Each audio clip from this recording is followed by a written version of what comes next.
जिला अधिवक्ता जो संघ है पूरा उनका हड़ताल चल रहा है, क्या वजह है इसकी? आज जिला अधिवक्ता संघ में जो हड़ताल चल रही है उसके पीछे राजस्व परिषद की जो है लिस्टिंग जो है वो उत्तर प्रदेश लखनऊ से होती है, जिससे यहाँ पर मुकदमे का निस्तारण नहीं हो पाता। इसलिए राजस्व परिषद के अध्यक्ष इलाहाबाद की शाखा के अनुरोध पर आज जो है यहाँ अधिवक्तागण न्यायिक काफी हुआ। तो क्या मांगे हैं आप लोगों की? और मांगे यह है कि भाई आप यहाँ वहाँ से लिस्टिंग करने में प्रॉब्लम होती है, लोकल स्तर पर लिस्टिंग व्यवस्था हो, मुकदमे का शीघ्र निस्तारण हो।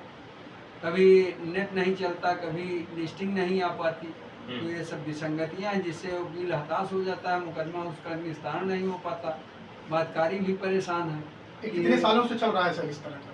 ये करीब 2-2.5 साल से। तो क्या क्या लगता है आपको, कैसे निस्तारण हो सकता है और इसके लिए किससे आप लोगों ने बात की है अभी तक?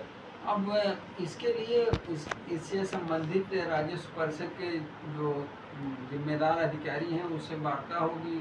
ये विसंगतियां हैं, इसके कारण बातकारियों को लाभ नहीं मिल पा रहा है, वकील परेशान है, उसके मुकदमे का निस्तारण नहीं हो रहा है, तो उसका समाधान निकाला जाएगा।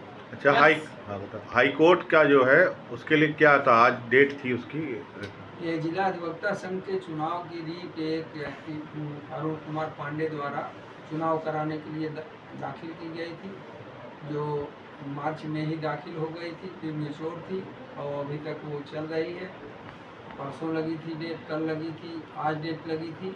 तो आज यह हुआ कि वहाँ के जो सीनियर काउंसिल थे अमरेंद्र नाथ सिंह और राकेश पांडे बबुआ अध्यक्ष और राधाकांत ओझा अध्यक्ष पूर्व, इन लोगों को अधिकृत किया गया कि आप लोग बात करके एक सलूशन निकालिए और हमको ब्रीफ करिए, उसके आधार पर मैं कल आदेश दूंगा। आप लोगों को क्या उम्मीद है, चुनाव होगा कि टल जाएगा?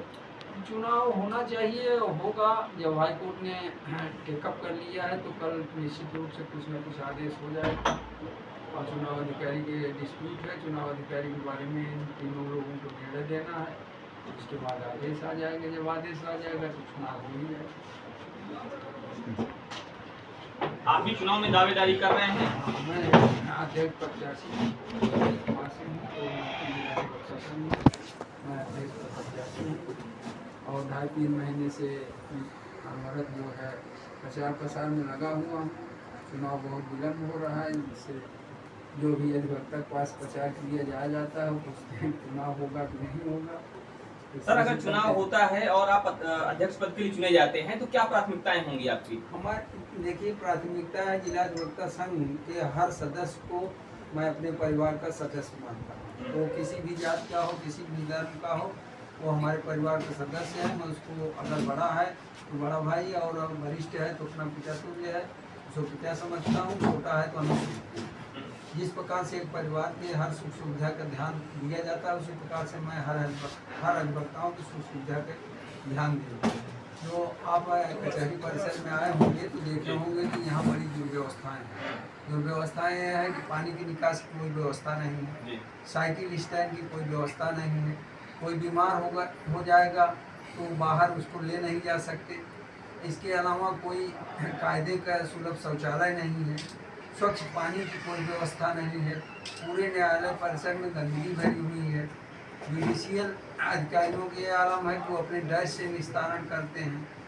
इस तरह की कोई डिजिटल लाइब्रेरी नहीं है, वाईफाई नहीं है, कभी मोबाइल आप बात करना चाहते हैं बीच में कट जाता है। तो इस तरह की तमाम विसंगतियाँ हैं, तो इन सबको दूर किया जाएगा और अधिवक्ताओं को सहयोग और मुझे अध्यक्ष बनाए तो मैं निश्चित रूप से बहुत जल्दी इन समस्याओं को निदान करूँगा।